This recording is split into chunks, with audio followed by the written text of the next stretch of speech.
tutaken sing melok mangan. Sapa nomor loro? Nomor loro, Slamet. Lho. Lah apa aku melok-melok iku? Apane? Ya iya. Ngono duwe kok. Kon gak lali ya kira-kira. Napa? Engko nang kon lali. Mboten. Kon rencanakno dhewe. Alah lali akonono cikne enteng. Nah, Wong lali ku wani mati. Akonono cikne enteng. lah ngono. Aku nono. Kon kudu iso nomor loro ya? Nggih. Slamet nomor loro. Nomor loro, Hukumane petang wulan. petang bulan. Mergo sing duwe pura-pura kelangan. Nomor Nah. telu. Liwon. Liwon. Ro, Bos. Apa? Aku lakon undang lo, Bos. Ya kana lali. aja ngoten-ngoten.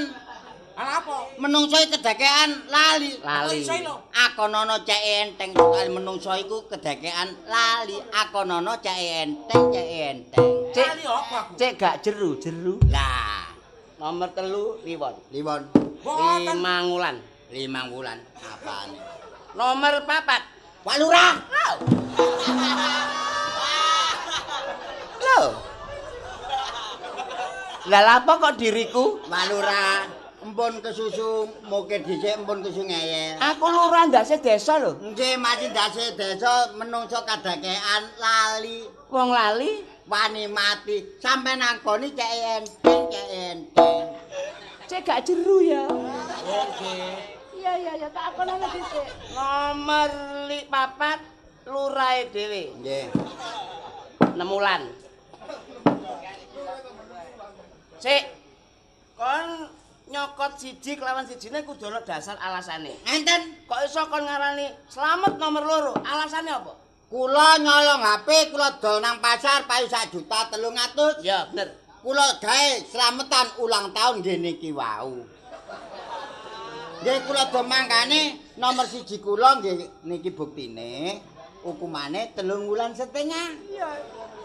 Cetek. Nomor loro Slamet, mangane sak monten niku. Iya, rada cetek ya. Nomor 3 Liwon, melok mangan nggih niki. Iki hasilnya nyolong HP mau. Nggih. Nomor 4 Pak Lurah sing akeh dhewe. Jeru. Ayo tarek. Sing mangane titik hukumane titik, sing mangane akeh hukumane akeh. Bersatu kita teguh. Enggak. Mboten sampean gawa. Bercerai kita jatuh kan gak embok. Mboten. Tak tambahin das itu. Mboten. Mboten. Jeru. Ya wis. Berani berbuat, berani tanggung jawab. Nggih. Lurah minangka ndase desa. Gawe keputusan kebijaksanaan disangga bareng-bareng. Nggih. Nomor 1 kon sak pira bagiamu? Tangulan. Petanggulan. Berangkat nang polsek. Gak apa-apa, gedangku durung tak pangan. Tak pira kon? Iki 6 wulan. Berangkat nang polsek. Kon tak tambahin lho, Mbak. Gak bisa. Gak bisa. Anakmu lah akeh kebon mulai. Kak. Oh, masih anak sampean situ sama nelok-nelok mriku pun. Jeru. Delok 8 wulan. Di pedang seperti 8 bulan. Iya.